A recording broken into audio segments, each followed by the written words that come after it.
Welcome to IEBA Interviews. I'm Cole with IEBA, and today I am joined by my new friend Brandon Pankey from Live Nation Urban. He is a VP of Business Development and Operations. Brandon, how are you doing today? Wonderful, sir. Thanks for having me. How are you? I'm great. It's a pleasure to have you on, too. I'm very excited to talk to you. I wanted to actually spend some time doing a little bit of background, a little bit of profile on you. Sure. You came into this industry via a path that we don't typically see, we'll say. You have a degree from UPenn, years of finance before making your transition, your switch into management, touring, festivals.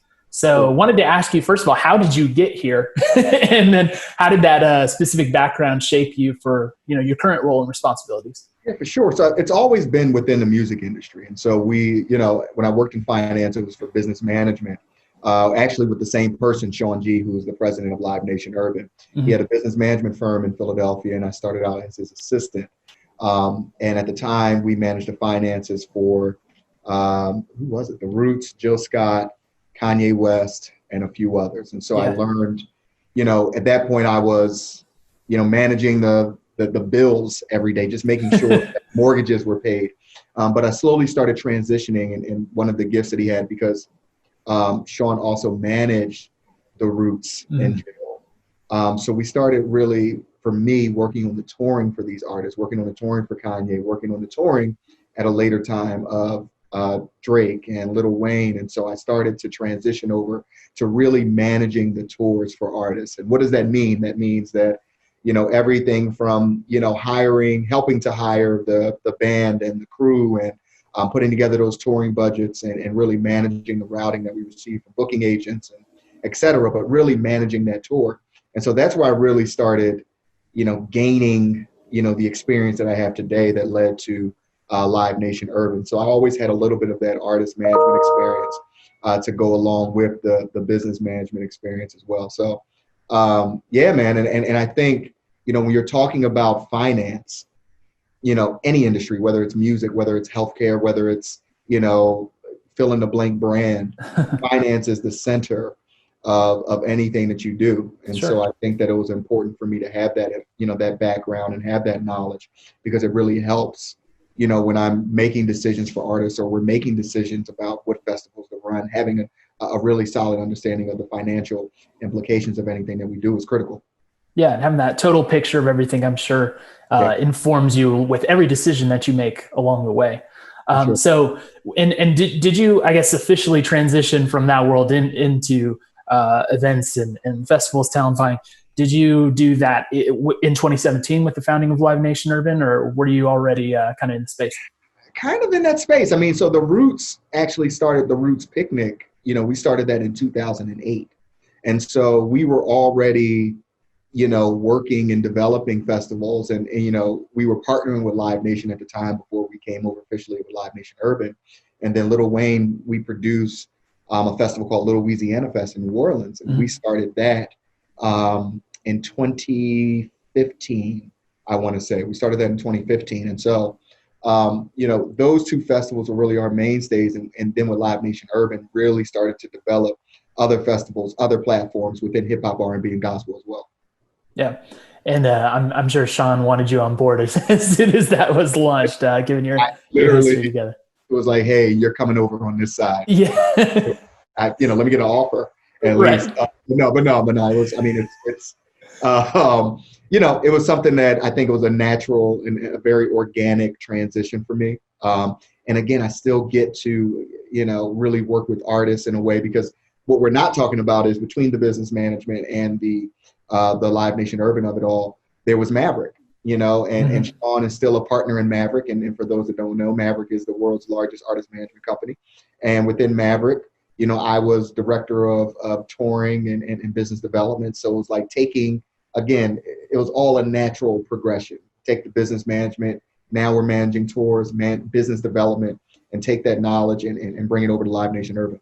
Yeah. And so now that you're there, I mean, obviously it's been a massive success. You guys have moved a ton of tickets. You're continually inventive, unique. What's the magic there? What's the secret sauce? Is there anything you can share about, how you guys are able to time and time again come back with great new events? I would say for me, we know our audience, and we super serve that audience. We super serve that demographic. We know the type of shows that they want to do. We know the type of shows that we want to see. So it's not putting together something just to sell a ticket. It's putting together something that we really love, that we really curate, and really create really spectacular events. And we love what we do, and we love, putting on these shows and figuring out what that perfect mix of, it's not just artists, it's what are those panels that we'll have that we add to the show? What are podcasts that we're going to have at the Roots Picnic? What are things that we can really create, ancillary around the festivals to create a really robust experience? So that secret sauce, it really isn't a secret. It's we love our audience. We're going to give you the best possible product, and we're going to put our heart into giving you and providing that best possible product. Yeah. And so it seems like there's a constant infusion of imagination in what you're doing. I was, myself, and we'll talk about the Roots Picnic a little bit down the line, but watching what you guys did with the virtual event this year, and just seeing all the different material that maybe you wouldn't expect in there, like the ghetto gastro and everything. Mm-hmm. It's just really cool to see that constantly in there. And I think the love and the passion for what you do comes through. Yeah, absolutely. I mean, when we're talking about, and I'll say we're talking about Black culture, it's the music, but you talked about ghetto gastro. It's the culinary experience. It's the comedy experience. It's all of these things represent culture. And so how do we incorporate these things into the events that we have? And I think when we're talking about the Roots Picnic, and you said you'll talk about it, but, partnering with Michelle Obama, I think gave us an opportunity to really stretch, and really, really figure out what we want to do that's really cool and compelling, and reaching an audience that we may not have had at the actual Roots Picnic this year if it was still live. So that's pretty exciting for us. Yeah, right. And since we went there, let's just continue on. I mean, you went from you said this year was year 13 of the Roots Picnic, was it? So it's been around for a while, but this year, circumstantially ended up being a virtual event. You guys were retooling everything you do. Like you mentioned, you had the opportunity to have Michelle Obama involved with it. And I imagine the reach skyrocketed, right?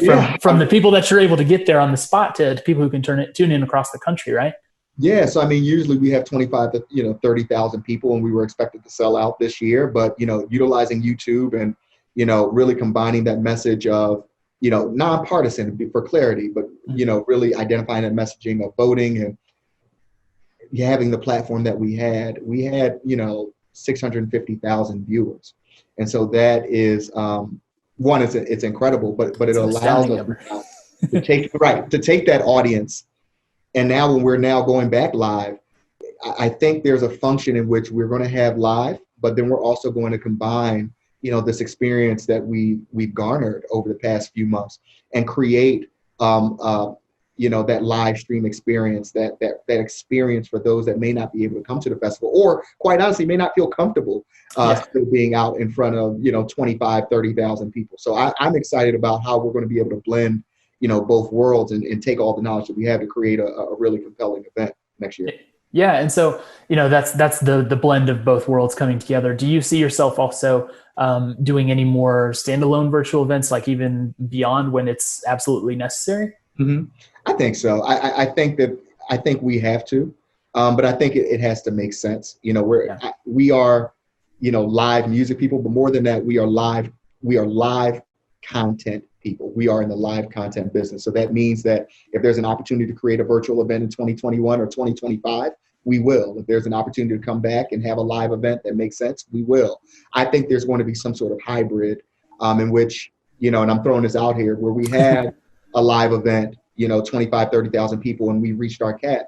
And now we create a $9.99, let's call it live stream ticket, and that live stream ticket grants you access to certain elements of the festival or all of the festival. So there has to be a way where we keep, all of those users that may not feel comfortable, all the consumers that may feel like, I don't know if I really want to be around all these people, but I really love the Roots Picnic and I love what they do, or I love Louisiana Fest, or I love Lights On Fest, and I really want to be a part of it. Let's give them an opportunity to still feel a part of the community without necessarily, fearing for their safety and being 30,000 people. Sure. And can I ask what you make of, some of the virtual events that we've seen kind of in non-traditional venues? Like Tomorrowland had a big virtual space that they created. We saw Travis Scott in Fortnite, that sort of thing. Like, what are your thoughts about those kind of events? Love all of it. Love all of it. I think the more innovative, the better. And I think, when you're talking about Travis Scott, one of the things that I've always been big on is how do we incorporate really technology, but video games into the music space. And I think that's what they did is phenomenal. What they've done, I know for a fact other artists are working on part of. So I think that's just the beginning. I even see an ecosystem or a world where that artist has created, you're not an element in Fortnite. You created the Travis Scott video game, and in that game, you have a monthly virtual concert that people can pay. Like the way that you use in-app purchases, for some of these free apps now, there's an in-app purchase to see, certain songs aired or hear a new single. Like I see a world where that's just going to open up, and I'm excited about it, to be honest. Yeah, I think sometimes circumstances force invention upon us, right? And everybody gets creative in a pinch, and you start seeing these new things. It's really, I wouldn't have thought about that before, but it's a very interesting opportunity going forward. So yeah, if you look at the last time when we had a really bad economical downturn, and that was 2008, 2009. Mm-hmm. That was the birth of Airbnb and Uber and all of these companies that we can't do without now. And so I think there's going to be something exact same thing that's going to happen right now in this time. And in the music space, because we are adapting, it is a wild, wild west. We are figuring it out as we go along. Goldman Sachs had a report where the industry will double in revenue by 2030. I think it's going to be even more than that now. I think now that we've discovered new revenue streams to go along with the streams that we were already used to prior to COVID, I think it's a no-brainer for us. And I'm super excited about what's to come. Yeah, and the infusion of technology into the space, that's come so far. So it can only get better from here for sure. So absolutely. I do want to shift gears a little bit and talk about some of kind of the personal passion projects that come up with you. So I was preparing for this. I came across so much. I was very impressed by how much you've done, especially in memorializing contributions of Black musicians, producers, executives. You're spending time telling the story behind all of these people and the amazing art that they've created. You've got was it Meet the Execs and Meet the Founders podcast for Live Nation. You've done so much of it to the extent that the National Museum of African American Music has actually brought you on board with their music industry relations committee. Mm-hmm. So I was wondering if you could just share a few words about why that's so important to you, what drives you to do the work that you're doing in that space? Because it's a little outside your normal job description, but the passion comes through it for sure. Yeah, for sure. But I think it's as critical as the work we're doing in creating festivals or producing events. And the reason behind that for me is when I was growing up, I used to have the Source magazine and Vibe magazine, and I would read those publications, and I wasn't necessarily reading for the artist. I was reading to hear more about, Puff Daddy. I was reading about, the Russell Simmons of the world and how they created, these, empires, record label and clothing line and fashion, clothing line and restaurants and, television, film, and they were doing all of these things and utilizing music as the central foundation of that. And I think that's what led to really wanting to understand executives and founders in this space.